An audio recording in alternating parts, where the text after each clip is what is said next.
Terima kasih teman-teman yang udah menyempatkan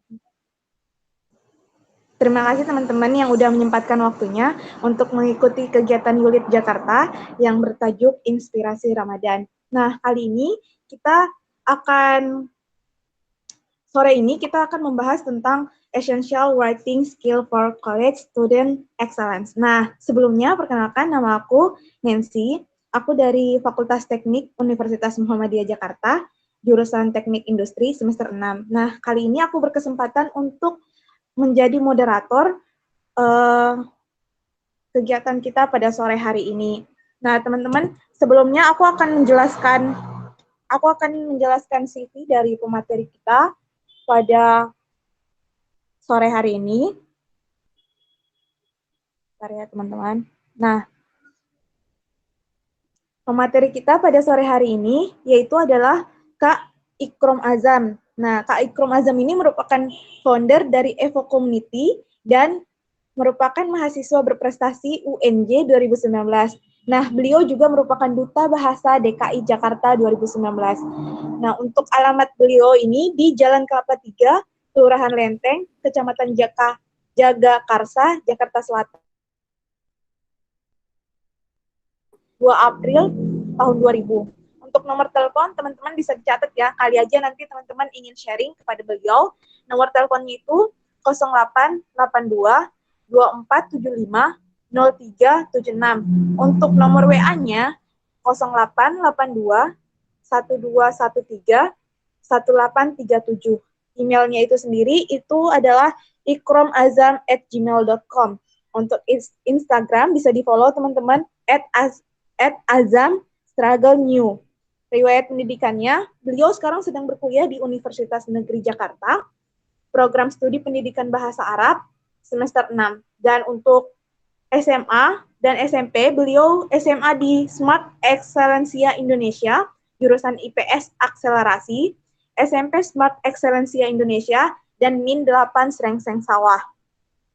Untuk penghargaan dan prestasi beliau ini alhamdulillah sangat banyak ya teman-teman. Aku akan membacakan beberapa prestasi terbaru dari beliau. Yang pertama itu ada peraih Premium Award Katilim Delegasi Turki tahun 2019, peraih juara penghargaan Isabet Yayin Lari 2019, juara 2 mahasiswa berprestasi FBS UNJ 2019, juara 1 LKTI IDEA UNJ 2019, juara 2 LKTI NETS Unsud 2019, dan masih banyak lagi penghargaan dan prestasi yang udah diraih oleh pemateri kita pada sore hari ini. Nah, untuk pengalaman organisasinya, itu selain beliau adalah founder Evo Community, beliau juga sekarang menjabat sebagai Ketua HAM Amnesty Internasional UNJ dan Kepala Badan Legislasi DPM PBA UNJ. Nah, untuk itu langsung aja kepada beliau saya persilahkan untuk memaparkan materi kita pada sore hari ini. Oke, terima kasih Nancy atas penjelasannya dan juga selamat sore semuanya. Assalamualaikum warahmatullahi wabarakatuh. Oke, semoga teman-teman dalam keadaan sehat walafiat. Ya, izinkan saya kembali memperkenalkan, nama saya Muhammad Ikrom Azam. Teman-teman bisa panggil saya Azam. Saya dari Universitas Negeri Jakarta, semester 6, Prodi Pendidikan Bahasa Arab.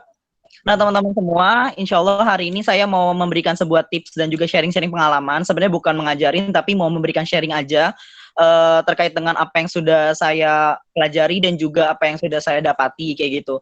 Nah, hari ini saya akan memberikan insya Allah tentang tema Essential Writing Skill for College Student Excellence. Jadi kayak saya akan memberikan tips and trick menulis di sini akan saya fokuskan ke penulisan ilmiah. Oke, boleh di next. Oke. Nah, ya tadi ya sudah diperkenalkan. Jadi saya alumni Smart Excellencia. Itu Smart Excellencia itu adalah sekolah akselerasi dari Dompet Duafa Pendidikan, beasiswa untuk SMP dan SMA-nya. Jadi kalau kalian juga teman-teman semua punya adik yang pengen dapat sekolah gratis, bisa ikut seleksi Smart Excellencia. Ini khusus laki-laki, muslim, dan termasuk dalam kriteria dompet duafa kayak gitu. Jadi teman-teman, kalau ini juga sekalian saya share informasi beasiswa, semoga nanti bisa bermanfaat. Jadi kalau teman-teman punya adiknya nih atau tetangganya yang dia mau masuk SMP sampai SMA gratis, bisa daftar di Smart Excellencia. Oke, next.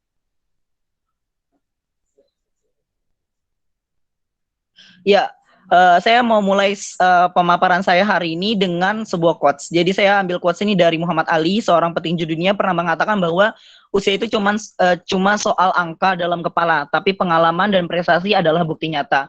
Jadi kita ketahui bahwa terkadang kita seringkali menghitung usia itu hanya dalam bentuk kepala kita udah umur berapa sih gitu. Tapi kita tidak pernah tahu bahwa ternyata bukti nyata dalam usia kita adalah sebuah pengalaman juga sebuah prestasi. Atau bisa dikatakan bahwa ketika kita menulis kita akan abadi.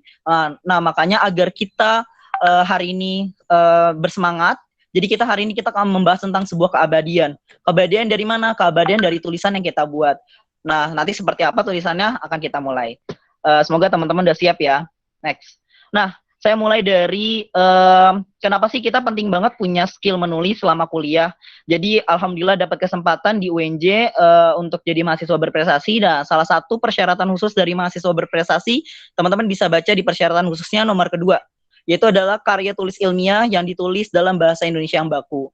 Nah, ternyata salah satu untuk menjadi mahasiswa berprestasi, saya percaya bahwa teman-teman nanti di sini insya Allah akan jadi the next mahasiswa berprestasi UNJ atau kampus-kampus teman-teman masing-masing gitu, atau yang masih mencari kampusnya, semoga nanti dapat kuliah dan akhirnya menjadi mahasiswa berprestasi di sana. Nah, teman-teman ini penting banget skill ini. Ternyata salah satu skill yang harus kita miliki adalah tentang kemampuan membuat karya tulis ilmiah.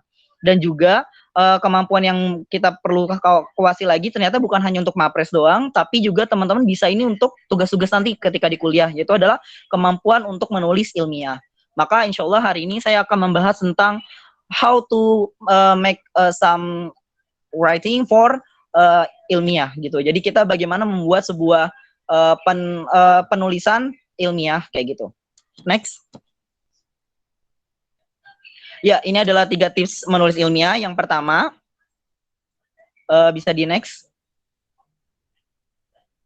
Ya, yang pertama teman-teman, ya oke, nah ya.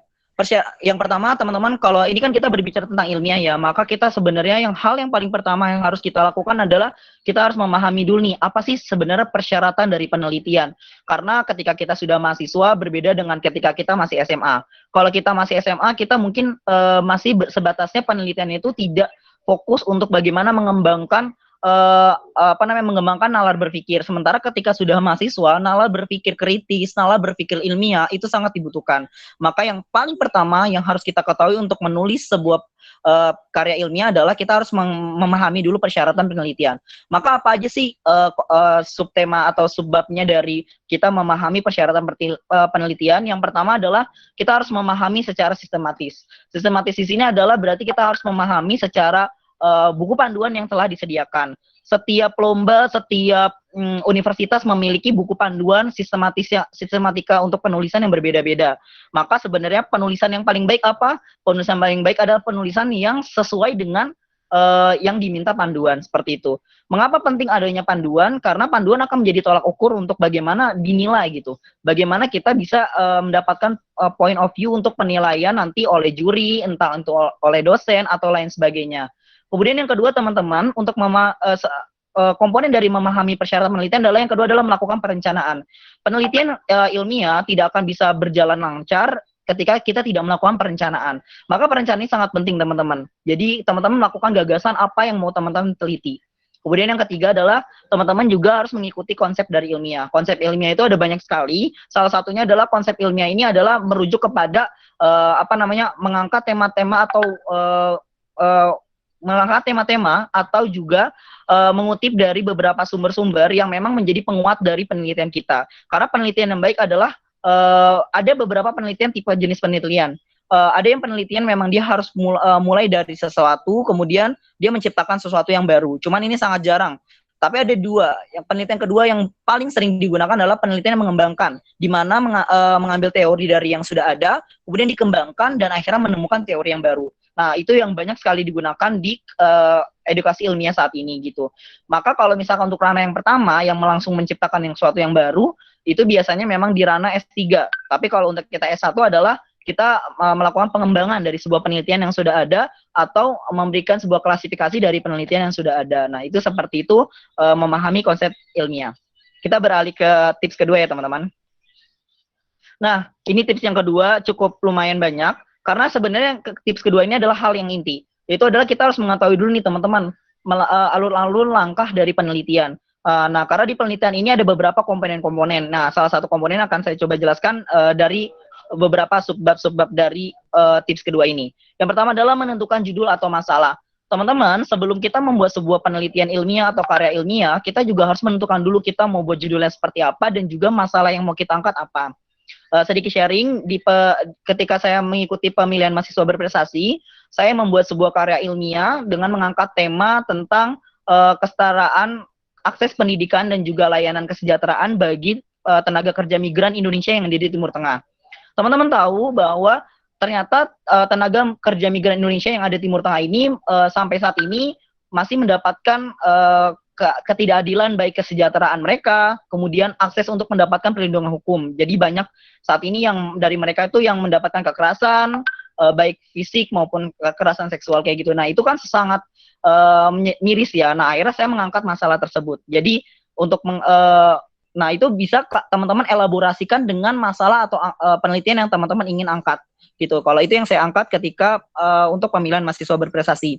Kemudian yang kedua yang teman-teman lakukan adalah survei awal gitu. Survei awal di sini teman-teman kalau misalkan penelitian yang berjenis penelitian yang harus ke lapangan, maka teman-teman harus melihat langsung secara lapangan apakah benar terjadi seperti itu. Jika misalkan penelitiannya berupa studi kualitatif atau studi kepustakaan, maka teman-teman bisa mencarinya dari sumber-sumber buku maupun dari sumber-sumber internet yang kredibel, seperti misalkan dari berita-berita yang terakreditasi secara nasional atau secara internasional. Itu yang teman-teman bisa lakukan dari survei awal ini.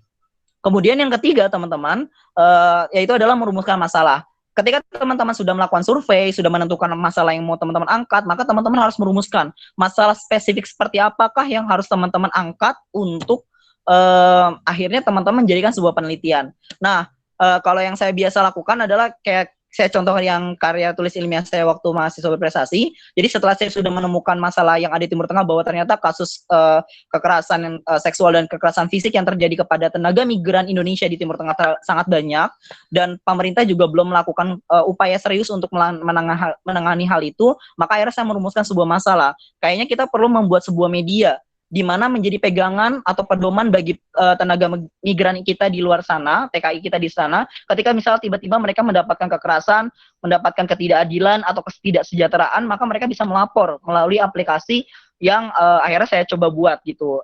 Nanti mungkin teman-teman akan ditunjukkan juga contohnya kayak gitu.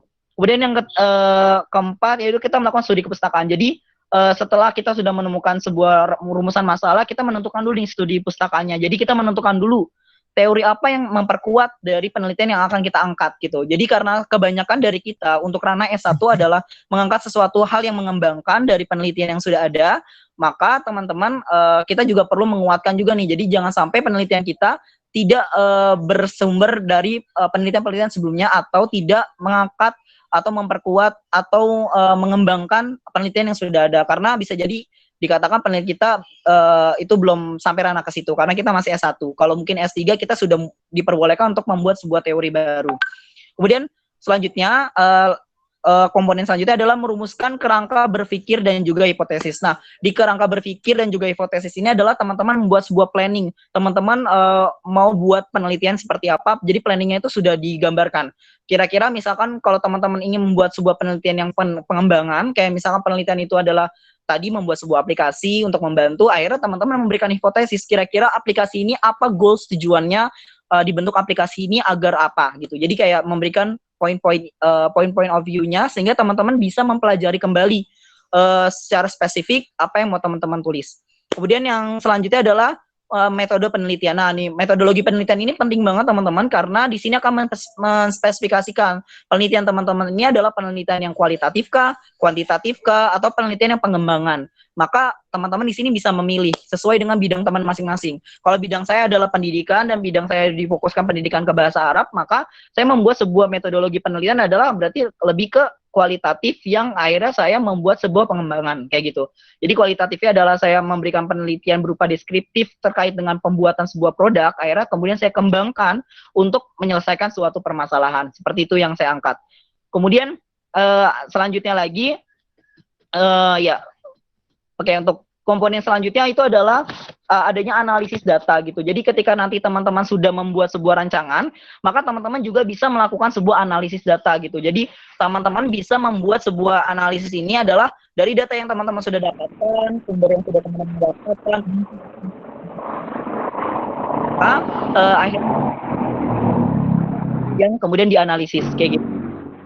Teman-teman rangkum berdasarkan atau menyesuaikan dengan panduan dari pembuatan karya ilmiah itu sendiri. Jadi teman-teman bisa menyesuaikan sekali dengan panduan yang ada.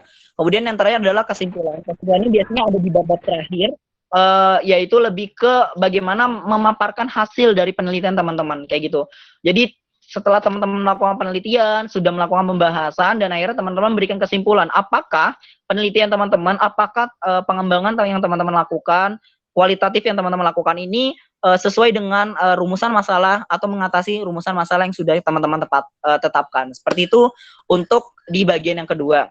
Mungkin jadi sebenarnya saya minta maaf juga ya karena kan saya ketahui bahwa penelitian ilmiah ini nggak bisa secara langsung selesai gitu dalam mungkin waktu dalam 1 jam atau 1,5 jam, itu tidak bisa karena memang ini butuh sangat proses yang panjang dan juga butuh usaha yang juga luar biasa. Maka mungkin saya sedikit memberikan secara gambaran kulitnya sehingga teman-teman nanti akhirnya bisa mengelaborasikan dengan kondisi di kampus teman-teman atau di tempat teman-teman seperti itu. Kita next selanjutnya, yaitu adalah tips ketiga teman-teman, yaitu adalah menguasai ya kita akan menguasai struktur sebentar KTI ya. Azam, sebentar ini tadi ada peserta yang share screen jadinya PPT-nya Azam nggak muncul. Coba Nancy coba di restart share screen-nya biar peserta lainnya bisa lihat. Oke, sebentar ya. Oke, kita ya. Kita satu ya.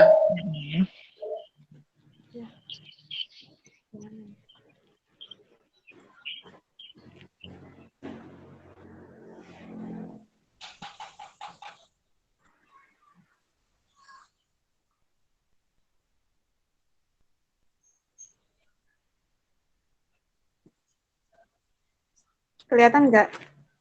Belum. Sorry ya.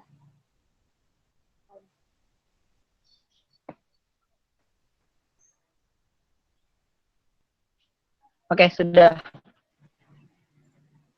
di full screen. Oke. Nah, kita lanjut ya teman-teman. Tadi mohon maaf ada sedikit kendala itu. Kemudian yang kita langsung lanjut ke tips ketiga buat teman-teman, yaitu adalah ini tips yang semasuk lebih ke ranah praktisi atau lebih ke prakteknya, yaitu adalah yang ketiga, menguasai struktur dari penulisan karya ilmiah itu sendiri teman-teman. Jadi untuk karya ilmiah sendiri ini teman-teman bisa banget untuk mengikuti beberapa panduan-panduan. Ini saya melampirkan beberapa struktur penulisan karya ilmiah yang secara umum gitu. Jadi mungkin bisa jadi ada yang perbedaan di beberapa universitas atau di beberapa tempat. Itu wajar-wajar saja karena memang tadi yang saya sampaikan bahwa karya ilmiah yang baik adalah yang sangat sesuai dengan panduan yang ditetapkan di tempat itu. Gitu. Jadi ini adalah panduan secara umumnya. Nah, ada apa aja sih dari struktur penulisan karya ilmiah? Yang pertama adalah bab pendahuluan teman-teman. Di bab pendahuluan ini biasanya diisi dengan latar belakang, kemudian tujuan dari penelitian, manfaat dari penelitian, kemudian rumusan masalah, dan secara garis umum biasanya banyak yang menaruh hipotesis di bab pendahuluan. Maka di sini teman-teman tipsnya adalah untuk bagaimana membuat pendahuluan, teman-teman harus kenali dulu, pahami dulu, lakukan dengan seriusi dulu apa alasan teman-teman membuat sebuah penelitian. Itu berdasarkan dari penelitian nanti yang teman-teman buat ya. Kalau saya kasih contoh yang tadi ketika saya membuat penelitian untuk mahasiswa berprestasi, saya mengangkat dari isu tersebut. isu banyaknya kekerasan yang terjadi kepada TKI Timur Tengah, namun pemerintah belum adanya fokus untuk menangani hal tersebut. Akhirnya itu menjadi bab satu pendahuluan saya. Saya kuatin di situ. Dari data-data, saya lampirkan data-data berapa banyak TKI Indonesia yang mati karena di Timur Tengah karena dapat kekerasan, berapa banyak yang dihukum secara paksa, bisa dihukum mati atau dihukum lain sebagainya yang tidak adil gitu. Kemudian berapa banyak TKI kita yang di PHK tanpa sebab, banyak yang tidak digaji. Akhirnya saya lampirkan data-datanya di situ. Nah, akhirnya dengan kita melampirkan hal tersebut, akhirnya pendahuluan kita ini jadi sangat kuat. Jadi orang juga akan ketika membaca karya ilmiah kita, dia langsung akan tahu, oh sangat urgent sekali ya kita melakukan karya ilmiah ini. Artinya karya ilmiah ini yang kita buat sangat-sangat bermanfaat, sehingga orang lain ketika dia melakukan sebuah hal tersebut, mereka akan sangat serius, oh iya ya, ini penelitian udah sangat bagus dan menarik. Akhirnya kita langsung beralih ke bab kedua. Apa bab kedua, teman-teman? Yaitu adalah kerangka teori. Nah, kerangka teori di sini adalah landasan teori, teman-teman. Teori apa yang akan teman-teman angkat? Kalau teman-teman beralih dengan penelitian jenis kualitatif, maka teman-teman harus mengangkat bagaimana kualitatif itu menguatkan dari pengembangan yang teman-teman lakukan gitu. Kalau misalkan kuantitatif juga begitu sama dan begitu pula pengembangan. Tapi kalau di pengembangan spesialnya adalah landasan teorinya hanya berupa deskriptif untuk menjelaskan kenapa metode atau pengembangan yang disampaikan ini efektif untuk mengatasi solusi gitu.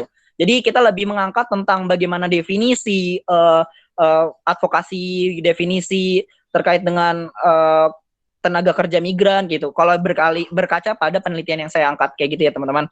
Kemudian untuk yang ketiga adalah metode penelitian. Nah, ini adalah cara teman-teman bagaimana menelitinya. Teman-teman silakan paparkan saja. Kalau saya kemarin adalah membuat sebuah aplikasi advokasi dan juga edukasi buat TKI pekerja migran Indonesia di Timur Tengah. Jadi saya membuat sebuah prototipe aplikasi, kemudian saya membuatkan deskriptif dari penjelasan masing-masing komponen yang ada dalam aplikasi, kemudian saya juga memberikan alasan kenapa penting sekali aplikasi ini digunakan oleh pekerja migran Indonesia di Timur Tengah gitu. Karena akhirnya karena udah urgensi dan juga sudah sampaikan dengan jelas, akhirnya kemudian kita langsung beralih ke pembahasan masalah. Nah, kalau di pembahasan masalah untuk penelitian kualitatif biasanya langsung menguatkan kembali apa yang sudah teman-teman dapatkan gitu dari penelitian dari beberapa penelitian yang teman-teman kutip, kemudian akhirnya teman-teman mencari kesimpulannya. Kalau dari kuantitatif akhirnya teman-teman di sini di pembahasan masalah teman-teman melakukan penghitungan atau melakukan secara resum bagaimana hasil penghitungan, hasil akurasi dari penelitian kuantitatif teman-teman. Kalau untuk pengembangan, spesial untuk pengembangan, karena ini ya saya berbicara tentang pengembangan, penelitian pengembangan. Nah, di sini teman-teman akan membahas bagaimana korelasi antara pengembangan yang teman-teman lakukan terhadap upaya untuk mengatasi solusi kayak gitu. Jadi di sini teman-teman akan membahas secara rinci bagaimana komponen ini bisa berpengaruh kepada memberikan solusi terkait dengan masalah yang kita angkat kayak gitu. Dan untuk yang terakhir di bagian penutup seperti biasa akan ada kesimpulan, saran dan juga kesimpulan dan saran gitu, dan juga beberapa mungkin akan membahas terkait dengan hipotesis yang sudah diangkat apakah tercapai atau tidak kayak gitu. Biasanya di kesimpulan dan saran. Nah, maka di sini teman-teman lebih ngebahas kepada pokok inti dari penelitian yang teman-teman angkat seperti itu. Jadi itu ada 3 tips dari saya untuk bagaimana kepenulisan karya ilmiah secara umum dan mungkin secara kulitnya, yang semoga teman-teman bisa elaborasikan kepada tugas teman-teman, atau bagaimana nanti mungkin teman-teman ada yang mau menjadi mahasiswa berprestasi bisa juga untuk turut serta belajar kayak gitu, bagaimana kita udah punya konsep dasarnya sehingga teman-teman bisa mengembangkan ini untuk berbagai macam hal yang sangat sesuai dengan bagaimana kenapa kemampuan manusia ini sangat penting kita punya ketika kita sudah menjadi mahasiswa kayak gitu. Kemudian next. Nah, di sini saya memberikan sebuah pemantik sih ke teman-teman ya. Jadi alhamdulillah selama berkuliah di UNJ sampai semester 6 kali ini saya seneng banget ikut lomba karya ilmiah. Sering banget ikut lomba konferensi internasional. Jadi ini sebagai alasan kenapa sih teman-teman penting banget sih kita mempelajari karya ilmiah, penting banget sih apa sih manfaatnya kita mempelajari hal tersebut. Nah, ini dia salah satu manfaatnya. Jadi alhamdulillah dengan adanya karya ilmiah ini saya lebih ke konteks bagaimana ketika kita mengembangkan secara prestasi ya. Alhamdulillah jadinya kita bisa belajar dan bisa keliling berbagai negara, daerah dan maupun ke berbagai negara untuk mempublikasikan apa yang sudah menjadi penelitian kita. Alhamdulillah berkat beberapa peluang yang saya ikuti, saya bisa menjuari beberapa perlombaan karya tulis ilmiah dan juga konferensi di Malaysia, ada juga karya saya sampai ke Turki, kemudian di Indonesia masuk ke Universitas Gadjah Mada, kemudian ke UNS, ke Unsud, dan beberapa universitas lain yang ada di Indonesia yang sudah saya mungkin kalau teman-teman cek di IG saya masukin ke sorotan itu beberapa cerita-cerita nih yang di sini, yang di tulisan Malaysia, Mawapres, dan Dubas itu di sorotan itu teman-teman bisa lihat video bagaimana perjuangan saya untuk mengembangkan penelitian ilmiah dan akhirnya mempresentasikan penelitian ilmiah itu kepada juri-juri yang skala nasional maupun juri-juri skala internasional. Nah di situ semoga teman-teman jadi bisa semakin semangat akhirnya untuk mengembangkan kemampuan teman-teman dalam menulis dan melakukan penalaran, sehingga akhirnya teman-teman bisa mendapatkan banyak benefit. Salah satu benefit secara maknawi di perlombaannya adalah itu teman-teman bisa ikut ikut kegiatan di beberapa daerah dan juga bisa keluar negeri dan lain sebagainya. Itu sangat presisius kan teman-teman. Oke, bisa di next. Nah, selanjutnya adalah ini mungkin terakhir dari saya, itu 5 saran berprestasi dari menulis gitu. Jadi kenapa sih saya memberikan saran ini? Karena saya pengen teman-teman itu bisa melakukan sesuatu dengan adanya sebuah hal yang menjadi dorongan kayak gitu. Nah, makanya ini 5 saran dari saya. Yang pertama adalah teman-teman harus melakukan menulis itu sesuai dengan passionnya teman-teman. Nah, kenapa penting banget harus dengan passion? Karena dengan adanya passion, artinya teman-teman menemukan motivasi terbesar dari diri teman-teman kenapa mau melakukan itu.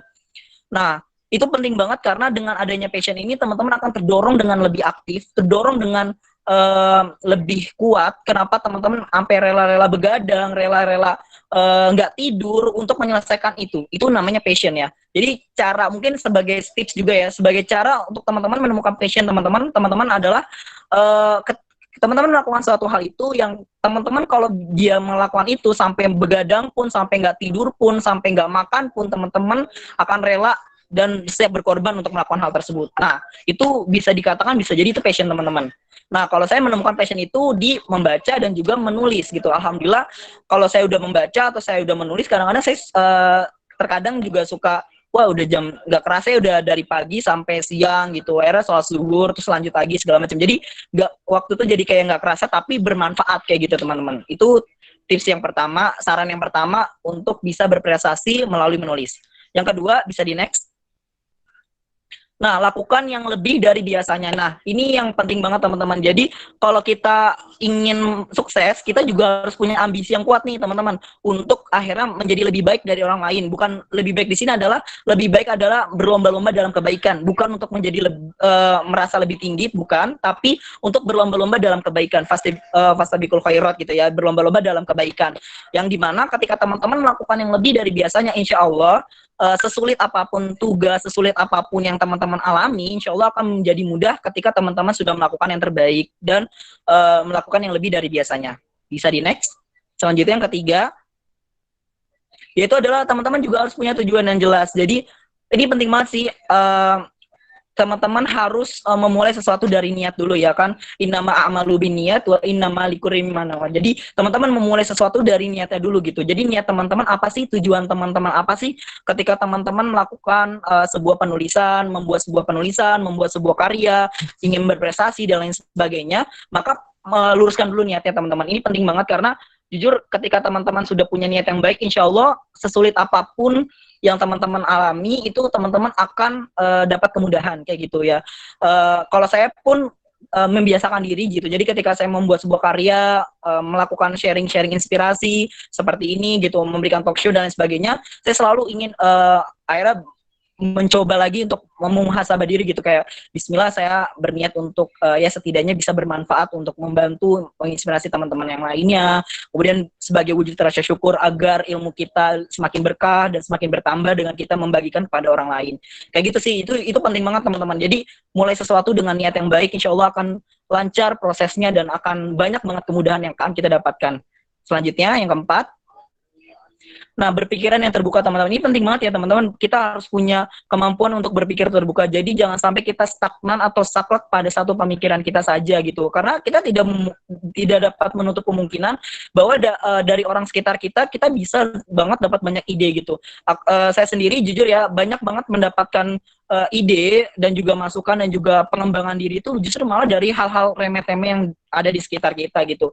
Kayak misalkan saya waktu SMA sempat masuk IPA gitu kan, akhirnya saya juga melakukan penelitian gitu ketika di asrama makan nasi kok nasinya suka kayak gini ya, akhirnya kita membuat sebuah penelitian gimana caranya nasi ini yang kita makan ini kita tahu nih kandungannya kayak gimana kayak gitu. Jadi mulai dari hal-hal remeh-temeh kayak gitu, misalnya kebiasaan memakan, kebiasaan kita makan sehari-hari, kebiasaan kita tidur sehari-hari, atau kebiasaan kita belajar sehari-hari, akhirnya kita bisa angkat untuk menjadi sebuah penelitian gitu. Kita menemukan sebuah masalah dan akhirnya kita menemukan sebuah solusi. Kemudian juga berpikir terbuka di sini adalah kita menerima masukan dan juga dialog dari orang-orang lain.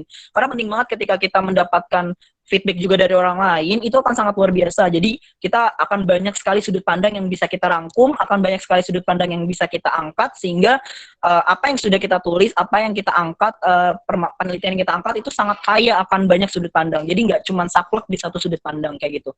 Itu penting banget teman-teman. Jadi kenapa penting banget kita juga melakukan berpikir terbuka. Tapi berpikir terbuka ini juga harus fokus kepada bagaimana pendirian kita. Rata-rata juga banyakkan kita problemnya adalah kita terlalu berpikir terbuka, akhirnya ketika orang lain komen sedikit kita langsung ngedrop atau bagaimana gitu. Nah itu jangan sampai, justru malah kita harus mengcounter hal tersebut tapi mengambil positif dari apa yang orang lain sampaikan kayak gitu. Langsung lanjut ke 4. Nah ya teman-teman harus juga memiliki mentor yang hebat gitu ya. Mentor hebat di sini adalah teman-teman bisa kakak kelas, bisa dosen yang hebat, bisa juga teman dekat yang hebat. Kenapa penting banget kita punya mentor atau orang-orang yang hebat yang bisa membantu? Gimana ya, karena filosofinya sebenarnya kayak kita berjamaah gitu teman-teman. Kalau kita berjamaah sama orang-orang yang baik, insya Allah kita juga ketularan baik. Kalau kita temenan sama orang-orang misalnya dia jualan parfum, kita juga mungkin akan ketularan bau wanginya, kayak gitu lah. Jadi kita penting banget punya relasi-relasi orang-orang baik, orang-orang hebat, yang soleh juga bisa membimbing kita menjadi lebih baik. Nah itu penting banget akhirnya. Karena dengan hal-hal tersebut kita bisa kembali lebih bersemangat, kemudian lebih istiqomah dalam menjalankan sesuatu, kemudian memaknai esensi dari perjuangan yang kita lakukan tuh jadi lebih baik kayak gitu sih. Itu mungkin itu tips kelima ya kayaknya ya. Mungkin bisa di next. Selanjutnya di next. Nah iya benar, berarti itu tadi tips terakhir 5 saran dan juga 3 tips dari saya. Teman-teman bisa banget untuk langsung kita ke sesi tanya jawab buat teman-teman yang ingin bertanya dan ingin menyampaikan pendapatnya, bisa banget bertanya di sesi sekarang ini. Ya silakan. Saya kembalikan ke moderator. Nah, teman-teman, itu tadi penjelasan atau pemaparan materi dari pemateri kita pada sore hari ini yang Masya Allah ya, luar biasa sekali, dan disertai dengan sharing pengalaman beliau untuk dalam hal menulis. Nah, di sini teman-teman bisa langsung nanya di kolom chat aja, nanti bisa langsung dijawab oleh pemateri kita pada sore hari ini. Nah, yang mau nanya langsung nanya di chat aja ya, teman-teman. Nah, pertanyaannya bisa langsung dijawab ya, Kak, kalau ada yang masuk. Oke, ini udah satu yang masuk ya, teman-teman, dari Hilda Safra. Oke, bagaimana cara tetap menjaga motivasi pada saat menulis? Oh, boleh tahu dulu nggak Hilda Safra dari mana? Gitu, jadi biar saya tahu juga, oh dari mana nih Hilda Safra. Bisa di-chat juga. Jadi pertanyaannya mungkin nama kalian, kemudian dari mana, atau dari universitas mana, kemudian pertanyaannya, kayak gitu ya. Biar saya juga kenal nih yang latar belakang teman-teman. Oke, menjawab langsung ya. Pertanyaan dari Hilda Safra, bagaimana cara tetap menjaga motivasi saat menulis? Motivasi biasanya yang kita, kalau yang saya lakukan ya untuk menjaga motivasi itu yang pertama teman-teman ini bisa dicatat ya teman-teman, atau mungkin nanti teman-teman panitia bisa buat notulensinya. Motivasi saya yang pertama adalah saya temukan dulu kenapa saya mau membuat penelitian atau penulisan ini gitu. Jadi kalau kita udah punya niat yang baik, kalau kita udah punya tujuan yang baik, kenapa penelitian kita atau tulisan kita itu harus banget kita buat, itu insya Allah akan menjaga motivasi kita sampai akhir. Jujur ya, karena Kayak contohnya karya ilmiah yang saya buat untuk mahasiswa berprestasi. Saya jujur pengen banget bantu TKI Indonesia di Timur Tengah yang mengalami kesusahan. Makanya saya bingung gitu, terkadang juga suka sedih gitu, karena jujur salah satu teman saya juga ibunya adalah TKI dan termasuk yang kena korban dari majikannya kayak gitu. Nah, akhirnya saya sempat banget dengar ceritanya dan akhirnya saya jadi sedih juga, iba juga, dan akhirnya saya mencoba membuat hal tersebut. Saya mau buat nih sebuah solusi minimal dari hal kecil yang bisa saya lakukan seperti itu. Oh, Hilda dari UIN Malang ya, jurusan psikologi. Nah, ya kayak gitu. Jadi cara menjaganya adalah tentukan dulu manfaat atau tujuan kita membuat penelitian itu. Kalaupun misalkan kita belum menemukan banget esensi manfaat dari penelitian kita, kayaknya kurang banget nih gitu. Sebenarnya nggak usah insecure, tapi percaya ketika apapun tulisan kita, insya Allah tulisan itu akan bermanfaat. Kemudian untuk bagaimana akhirnya kalau nggak menemukan motivasi dari hal itu, akhirnya kita menemukan motivasi dari yang lainnya. Misalkan kalau di tugas, oh ya ini tugasnya penting banget ternyata buat kelanjutan masa kuliah kita kayak gitu. Nah itu bisa banget dipakai kayak gitu ya. Oke, selanjutnya saya semoga menjawab ke Hilda ya pertanyaannya. Jawabkah Hilda? Ya, saya semoga menjawab ya. Oke, lanjut kita ke pertanyaan selanjutnya. Juga ini lumayan banyak pertanyaannya, jadi saya akan lanjut. Pertanyaan kedua adalah dari Amanda. Kalau mulai menulis sejak kapan? Oke, ini sedikit sharing ya. Jadi saya mulai menulis alhamdulillah sejak SMP. Karena saya di SMP gabung ke klub jurnalistik gitu. Jadi jurnalistika ini dari Smart Excellence itu menyediakan salah satu klub kayak eskul lah, ekstrakurikulernya adalah jurnalistik. Jadi saya memulai penyampaian atau memulai kemampuan penalaran saya menulis segala macamnya tuh lewat jurnalistik. Jadi dari klub situ, kemudian akhirnya itu kan awalnya kita buat feature, kemudian buat opini, buat gagasan, terus coba-cobain masuk ke koran, masukin ke majalah, masukin ke buku, buat antologi cerpen dan lain-lain. Itu dari SMP, alhamdulillah beberapa karya masuk ke koran, beberapa karya masuk ke buku gitu, jadi dibukukan gitu. Walaupun masih antologi ya, bukan buku karya saya sendiri, jadi masih gabungan dari beberapa karya dari penulis-penulis lain. Jadi dari situ sejak SMP, dan itu penting banget ya. Jadi saya berjamaah bersama teman-teman saya jurnalistik, kemudian di kuliahan saya juga gabung lembaga kajian mahasiswa gitu. Itu banyak banget manfaatnya jujur. Di situ di UNJ ada lembaga kajian mahasiswa, lembaga untuk bagaimana membuat penulisan dan lain sebagainya, Litbasi. Kemudian juga gabung duta gemari baca, duta bahasa, dan itu akhirnya semakin membuat hobi dan minat saya itu semakin meningkat gitu terkait dengan penulisan dan juga terkait dengan membaca. Semoga menjawab ke pertanyaan Amanda. Selanjutnya menjawab lagi nih pertanyaan dari Nabila Balkis, UNJ. Mau tanya biasanya Kak Azam berapa lama menyelesaikan? Ini tergantung dari jenis tulisannya ya. Kalau untuk karya tulis ilmiah, saya biasanya menyelesaikannya itu dalam waktu paling minimal ya, itu 2 minggu. Paling minimal. Itu karya ilmiah paling minimal 2 minggu. Karena kita harus desain dulu, harus bikin gagasan ilmiahnya, riset dulu, survei dari awal, segala macam itu.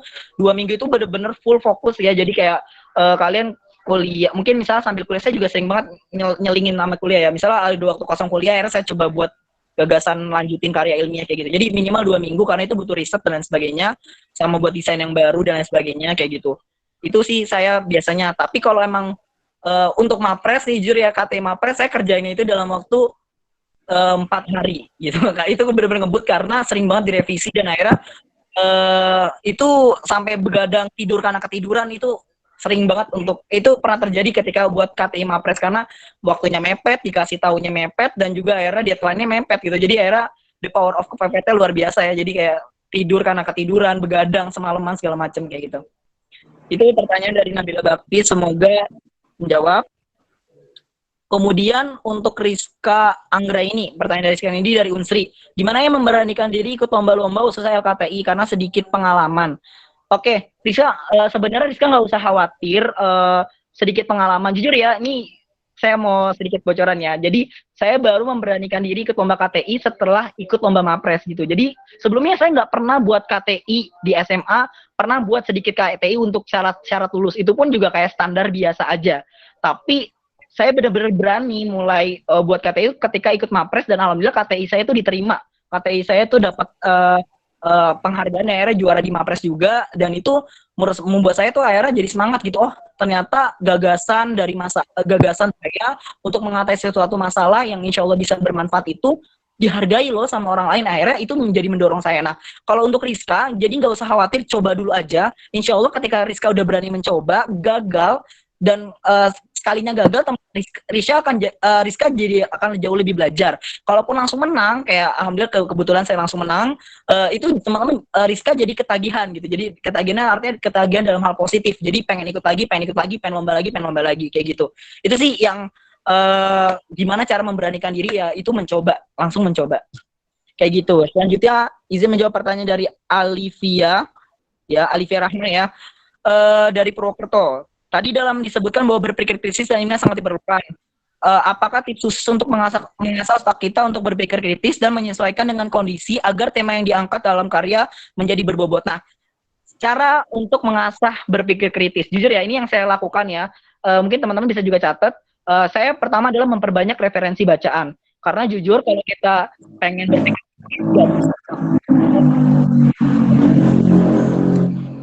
sehingga wawasan kita jadi lebih luas. Ketika misalkan mendapatkan sesuatu hal yang baru, kita akan sangat adaptif gitu. Jadi kita akan jadi lebih peka terhadap kondisi sekitar, kemudian akhirnya kita bisa mempelajari banyak hal dan akhirnya kita bisa mengembangkan apa yang sudah kita dapatkan gitu. Jadi kemampuan berpikir kritis kita itu bermula dari membaca yang banyak, kemudian berdiskusi. Itu penting banget ya. Diskusi, konsultasi kepada orang lain yang sudah berpengalaman atau yang sudah memiliki passion di tempat-tempat tersebut, itu sangat berpengaruh sekali untuk bagaimana meningkatkan kemampuan berpikir kritis kita. Sehingga akhirnya ketika kita sudah melakukan diskusi, membaca yang banyak, kemudian kita juga melakukan riset dan pengembangan, insya Allah karya yang kita buat insya Allah akan jauh lebih berbobot dan jauh lebih bisa diterima, dan insya Allah kalau ikut lomba bisa menang, kalau ikut untuk dijadikan tugas akhir insya Allah bisa mendapat nilai yang bagus, kayak gitu. Jadi sangat sesuai dengan kebutuhan.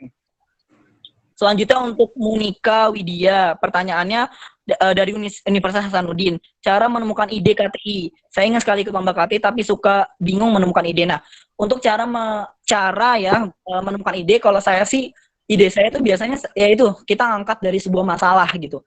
Carilah masalah gitu. Biasanya kadang-kadang kita suka bilang kan ada iklan ya sih kayak mengatasi masalah tanpa masalah, ya sebenarnya itu bisa dijadikan suatu hal jokes yang bisa kita angkat gitu. Jadi kayak kita menemukan suatu masalah. Jadi penting banget sih kita kayak pekat terhadap masalah gitu. Masalah itu bisa dari lingkungan sekitar, bisa banget atau dari riset kita, baca buku kita, baca berita kita gitu.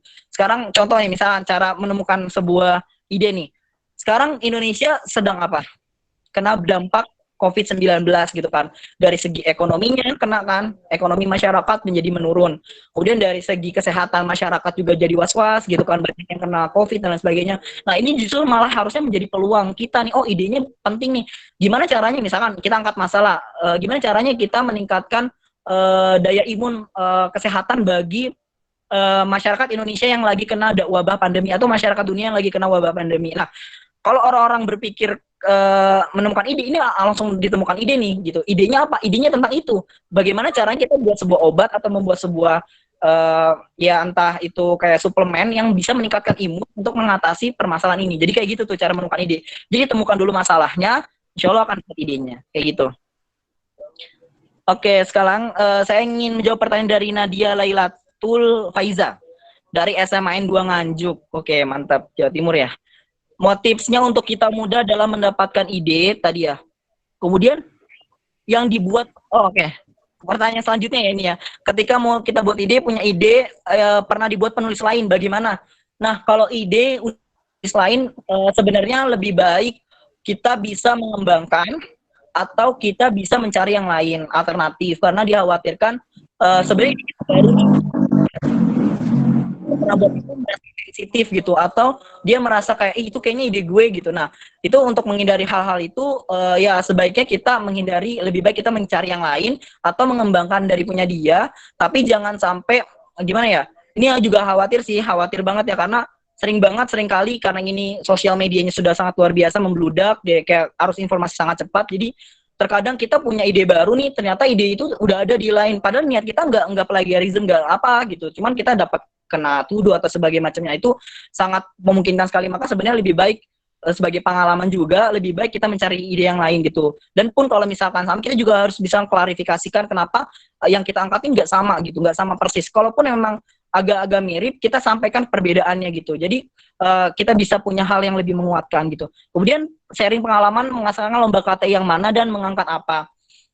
Yang paling mengesankan sebenarnya yang Mapres tadi gitu, karena itu pertama kalinya saya lomba KTI dan alhamdulillah langsung jadi juara Mapres, terus kemudian bisa membangkitkan semangat saya luar biasa gitu. Tapi pengalaman kedua yang sangat mengesankan adalah ketika saya pertama kalinya ke luar negeri dalam hidup saya, membawa sebuah karya ilmiah saya ke Malaysia gitu. Saya membawa ke conference di Malaysia, di Regional Conference on Student Activism, dan yang saya angkat tentang volunteerism. Jadi saya mengangkat bagaimana caranya menghubungkan orang-orang di Asia Tenggara untuk bersukarela membantu kondisi permasalahan yang ada di Asia Tenggara. Akhirnya saya membuat sebuah platform, desain platform, kemudian saya membuat analisis kenapa platform ini penting segala macam. Nah itu jujur itu pengalaman yang luar biasa yang pernah saya rasakan, karena itu pertama kali saya ke luar negeri, pertama kali saya naik pesawat. Ya itu hal-hal simpel sih sebenarnya, tapi kayak itu luar biasa banget. Saya juga pertama kalinya memaparkan presentasi saya dalam bahasa Inggris di depan juri-juri internasional yang ditandingin dengan beberapa negara. Itu sangat luar biasa sekali, dan saya rasa teman-teman mahasiswa, teman-teman yang hadir dalam forum ini bisa banget coba aja, nggak usah takut. Awalnya juga saya jujur minder banget ya, karena sebenarnya bukan karena because not from the English, tapi kayak takutnya itu karena takutnya yang kita paparin tuh kok kayaknya kurang bagus ya ke juri-juri gitu. Nah itu aja sih sebenarnya. Tapi karena saya bismillah, saya coba, saya niat baik gitu, saya udah jauh-jauh ke Malaysia, masa saya nggak menambahkan yang terbaik gitu. Alhamdulillah saya coba, dan alhamdulillah walaupun belum juara umum, belum juara 1, belum juara terbaik, namun masuk dalam nominasi yang diperhitungkan. Jadi itu jadi luar biasa sih, pengalaman luar biasa kayak gitu. Nah selanjutnya ada pertanyaan satu lagi nih, ternyata kayaknya pertanyaan terakhir ya, dari Hilda Safra ya, yang dari UIN Malang. Mau bertanya lagi, dia jurusan psikologi, sering banget nih buat penelitian gitu. Bagaimana caranya bisa tetap konsisten terhadap penelitian yang sedang kita jalankan, karena dalam beberapa tugas kuliah yang datangnya berbarengan, terkadang membuat otak menjadi random. Nah, ini sebenarnya sesuai dengan apa yang tips yang sudah saya sampaikan di awal gitu. Jadi teman-teman, mohon sangat sekali teman-teman harus buat secara sistematis. Sistematis di sini yang saya angkat adalah teman-teman juga harus buat nih dari awal runtutannya. Saya pengen buat ini. Kenapa alasannya? Jadi harus punya big why yang besar. Kenapa sih saya penting banget membuat sebuah penelitian ini? Kenapa sih saya penting banget membuat sebuah penulisan ini? Itu harus punya big why yang besar. Kenapa? Manfaat yang besar, tujuan yang besar, sehingga ketika ada apapun sampai akhir nggak akan goyah. Itu yang pertama. Yang kedua, kamu juga harus buat secara sistematis. Di sini adalah rencananya. Jadi kan tadi saya sudah paparkan ya, ada beberapa sistematika penulisan dan juga beberapa struktur penulisan KTI gitu. Secara umum ada bab 1, bab 2, bab 3, bab 4, dan bab 5. Nah, langsung deh buat rancangannya dalam sekertas lembar aja, atau dalam Word mungkin, atau dalam note HP gitu. Buat aja, bab 1 saya mau ngebahas ini, fokus ini, di sini kayak gini, pembahasannya ini yang saya siapin ini. Bab 2 saya mau bahas ini, cari referensi ini, yang mau siapin ini. Begitu pula sampai bab 3, bab 4, bab 5. Jadi udah punya gambaran besar, udah punya abstraknya, udah punya patokannya, sehingga nggak akan pernah goyah. Insya Allah nggak akan pernah goyah kalau teman-teman sudah punya analisis yang besar, sudah punya kemauan yang besar. Insya Allah nggak akan goyah. Jadi nggak akan random gitu. Jadi pikiran-pikiran random, pengen mengganti tulisan. Terkadang nih orang suka banget ya, udah sampai bab 4 atau bab 3 mau ganti gitu, dari awal lagi. Nah itu sebenarnya biasanya karena kekhawatiran. Jadi gak usah khawatir, kalau misalkan emang teman-teman tiba-tiba sepahit-pahitnya menemukan kegagalan banget, nah teman-teman bisa banget nih untuk mencoba membuat melakukan pengembangan atau melakukan evaluasi dulu nih. Oh ternyata emang kurangnya apa sih gitu, apa sih yang membuat aku ragu gitu. Nanti kalian buat rancangannya, coba buat solusinya, konsultasikan bisa ke teman, bisa ke dosen pembimbing. Kalau di dosen pembimbingnya bilang oh udah ganti aja dari awal, kalau misalnya emang kamu merasa kurang yakin segala macam, ya udah kita ikutin saran pembimbing. Tapi biasanya pembimbing nggak mungkin minta sampai langsung dari awal gitu, ketika udah mau akhir, udah pembahasan tiba-tiba udah deh ulang dari awal, kayak gitu kayaknya nggak mungkin ya. Itu sangat sedihkan sekali gitu. Tapi mungkin ada beberapa orang yang mengalami hal tersebut, tapi ya semoga bisa diminimalisir kayak gitu. Itu sih yang coba saya sampaikan tipsnya. Kemudian Alivia Rahma bertanya lagi nih, apakah ada rekomendasi jurnal dan juga situs-situs yang bisa dijadikan fondasi dalam membuat karya tulis? Nah, ini sedikit sharing ya. Jadi saya menggunakan banyak situs-situs yang dikasih sama referensi dari kampus. Jadi kampus sering ngasih kayak Garuda Ristek Dikti gitu, atau ngasih kayak sumber-sumber jurnal. Kalau saya biasanya pakai ijaz.com. Itu jujur ya, www.ijaz.com itu banyak banget referensi jurnal bahasa Inggris yang saya dapat dari situ, yang akhirnya saya gunakan untuk jadi landasan utama penelitian di Malaysia gitu. Yang saya bawa ke Malaysia itu banyak ambil dari www.ijaz.com. Itu International Journal and Engineering and International Journal Education and Engineering Science kalau nggak salah, kalau kurang lebih kayak gitu ya. Jadi dari situ tuh banyak banget saya dapat unduh jurnalnya, kemudian akhirnya saya menjadikan itu menjadi panduan referensi dari karya tulis ilmiah saya. Itu jujur itu banyak banget yang sukses, khususnya kayak sukses bisa mengantarkan saya ke Malaysia karena banyak yang juga saya banyak pelajari dari situ gitu. Kayak bahasa ilmiahnya sangat mudah dipahami, kemudian bisa elaborasikan dengan mudah gitu. Jadi itu sih yang menurut saya bisa, semoga sharing ini bisa bermanfaat. Kayaknya udah nggak ada yang lagi, udah saya jawab semua ya. Ya, udah Kak. Teman-teman. Masya Allah. Itu tadi jawaban dari Kak Azam untuk teman-teman yang udah nanya. Masya Allah ya, pertanyaannya teman-teman sangat excited untuk bertanya kepada kakak kita pada sore hari ini, kakak pemateri kita pada sore hari ini. Nah, teman-teman yang ingin nanya, bisa lihat di layar teman-teman, itu bisa nanya ke Instagram Kak Azam, yaitu @azamstrugglenew, atau bisa lewat @evocommunity. Nah, Masya Allah tadi penjelasannya semoga bermanfaat untuk kita semua dan untuk pembicara. Nah, dari pembahasan yang telah dibahas dari Kak Azam tadi, di sini aku menyimpulkan beberapa tips menulis ilmiah dari Kak Azam. Yang pertama itu memahami persyaratan penelitian, mengetahui alur langkah-langkah penelitian, dan menguasai alur langkah-langkah penelitian. Selain itu, Kak Azam ini memberikan kita 5 saran nih, gimana caranya kita untuk dapat berprestasi dari menulis. Nah, yaitu kita harus nulis sesuai dengan passion kita. Setelah itu harus selalu lakukan lebih dari biasanya, punya tujuan jelas, berpikir terbuka, dan yang pastinya kita harus memiliki mentor yang hebat. Nah, alhamdulillah teman-teman, untuk kegiatan kita pada sore hari ini, mungkin kita akhiri sampai di sini. Jangan lupa teman-teman, untuk besok masih ada kegiatan dari Yulit Jakarta, yaitu kegiatan dari Yulit Jakarta, yaitu sama seperti hari ini, cuman beda tema, yaitu temanya itu ada idealisme dan realisme mahasiswa. Nah, ini penting banget nih buat teman-teman yang mahasiswa maupun teman-teman yang sedikit lagi akan menginjak dunia perkuliahan. Nah, pematerinya itu ada Bang Alfat Bagus. Nah, untuk siapa sih pematerinya ini dan gimana sih materi yang dimaksudkan ini? Silakan teman-teman untuk ikut ya besok di jam 3 sore.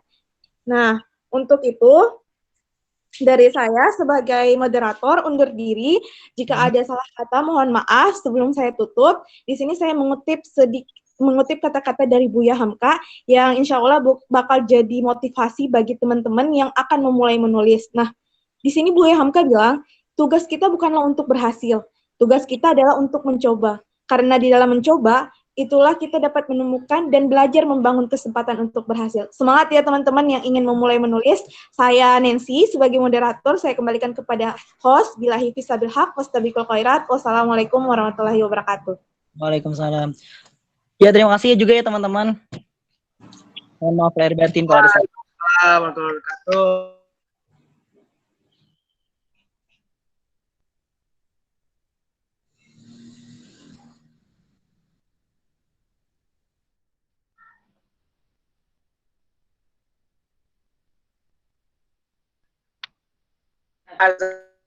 Itu kesabaran yang tinggi, karena tadi yang masa revisian itu pasti bakal terjadi, tapi pada hakikatnya sebenarnya apapun yang kita lakukan pastinya bakal membuahkan hasil dan rasa yang senang dan juga bahagia ketika tulisan kita bisa dinikmati oleh banyak orang.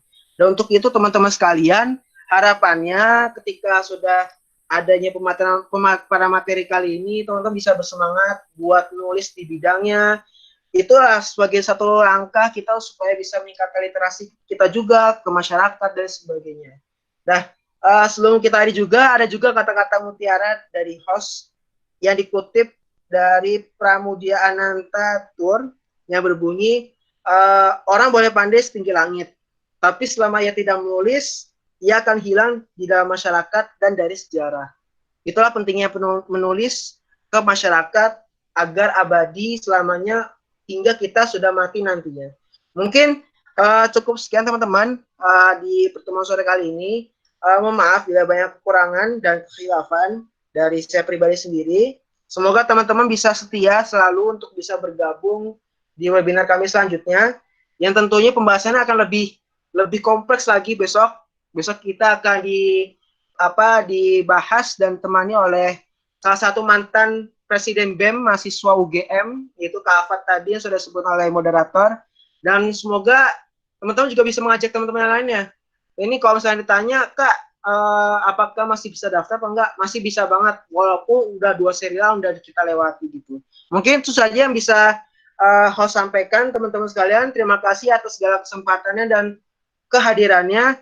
Wabillahi taufiq wal hidayah. Wassalamualaikum warahmatullahi wabarakatuh. Waalaikumsalam warahmatullahi wabarakatuh. Terima kasih teman-teman semua.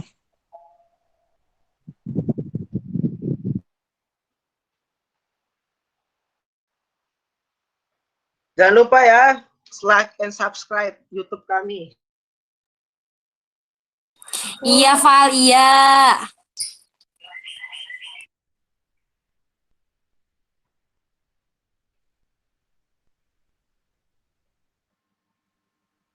Mantap.